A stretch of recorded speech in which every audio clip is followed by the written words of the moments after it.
Any chance we'll see Craig on the overlap fan debate? So I think really differently about these type of things than other people. So I guess the short answer is no. I've no interest in going on Sky. The long answer is I think everyone wastes their fucking time on it. Like, you go, you travel, you go down there, you sit in, you do your bit, you probably get paid next to nothing. And how have you benefited from it? I don't get why people do it. I know people who go on Sky Sports News for an interview or whatever, spend half the day travelling down to London for a minute, and you've lost a day's wages or a day's revenue or a day's content. I don't understand it, nor do I want that to be my goal. I'm in fan content because I believe the future is fan content. I don't have any desires to become part of Sky or BT because of the limitations that being on there involves. Yeah, so no interest in the overlap or because I wouldn't last 5 minutes before I'd be thrown off the set for telling Neville to go fuck himself about something or telling somebody he's talking out their arse, because I think it's all just crap, to be honest with you, and it's not my cup of tea. Saturday Social, all that type of stuff, is not my cup of tea. I just stick in my own lane and do what I do. Truly, like, I'm really a huge advocate for fan content. I think you never say Sky and BT and all are dinosaurs or it's done.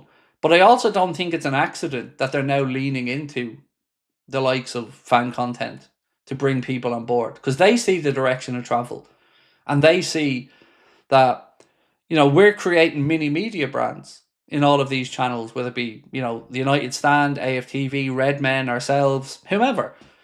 We're developing our own little ecosystems and our own little way to articulate and speak about football in a way that I don't think can truly be expressed on television, because there are limitations to what you can and can't say. There are obviously limitations to narratives that they want discussed. And for me, the freedom of this is incredible. And I'm only here to please you. So I have no interest in being part of the Sky or BT or any of that shit. It just doesn't interest me in the slightest because it's boring to me. Yeah, I have no interest in it. But what I would like to do, and I won't lie about this, is I'd love to sit down for an actual interview with Arna and do it in a proper, fun way. Or any of the Liverpool players. That I'd like to do someday, but get a bit of free reign on what you can talk about. Because I'm the type of person, and I'm not saying this is right, by the way, but I'm the type of person that if you sit down and you tell me I can't talk about something, I'm probably getting up and leaving the room. What's the point? If you want somebody to do an interview, well, you trust them that they'll do it right, but nothing should be off topic unless it's for a legal reason. People want to know what they want to know, and they don't want the same copy and paste question. Like, when's the last time any of us learned much from a press conference? Genuine. I'm not having a dig at the reporters here because, they can only ask what they can ask, but it's all just mundane nonsense.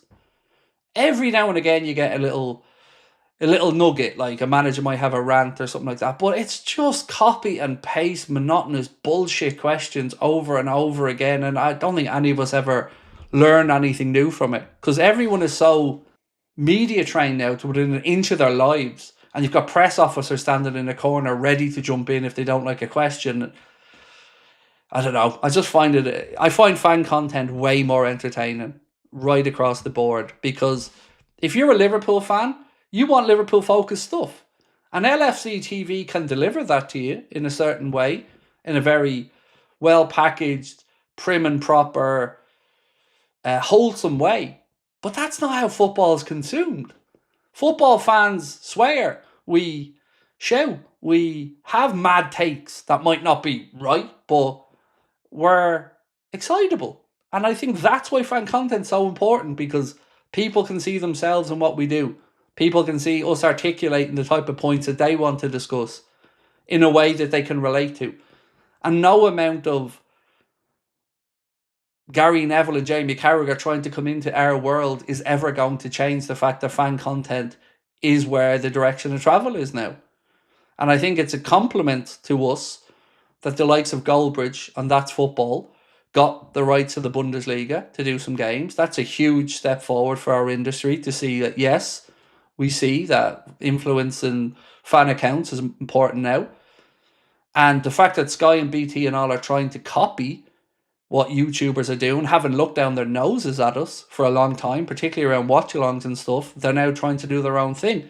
But they keep forgetting the one key ingredient: authenticity. And I don't think they can do that. Nomad said, bring back Fan Zone. I love that, dude. I loved that back in the day.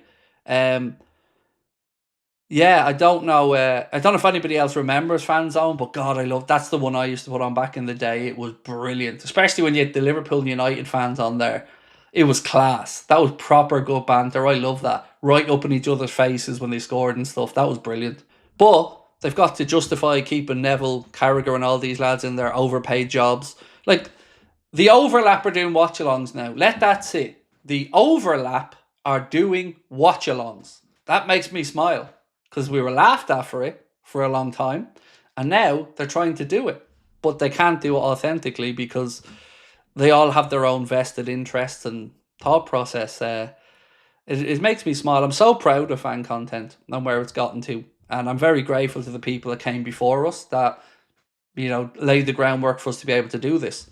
They're too scared to ask anything on topic in case they lose their gig at press conferences. Yeah, exactly. And that's what I keep talking about, the lack of real what's the word I'm looking for here? Transparency in football. For a sport that claims to want to be clean and open, they don't have to say we can't talk about stuff because it's legally binding here or blah blah blah there, and yeah, it winds me up.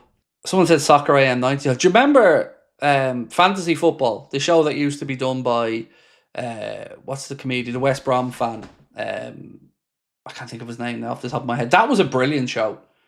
And they tried to do it with Channel 4 tried to do it with Robbie from AFTV, I think, where they had that show that used to be on at night.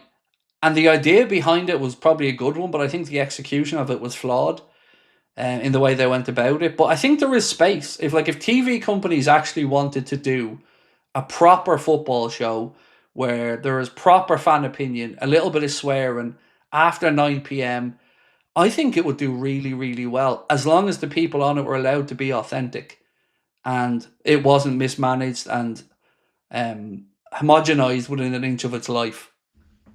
Frank Skinner, yes, thank you, Dave. That's the guy. Yeah, that was brilliant. I used to love that every single week it was on back in the day. I thought it was one of the best bits of football TV content that was out there. I thought it was brilliant. He's got a pineapple on his head. Do you remember that? Yeah. And Stato as well on that show. He's got a pineapple on his head. Yeah, loved it. Great show. And very forward thinking as well, that show. Sharkovic said, Craig, by the way, the thing that made me bring the overlap thing is because most of the Liverpool guys on there seem to be pushovers. And I know if you ever went on there, you defend Liverpool well.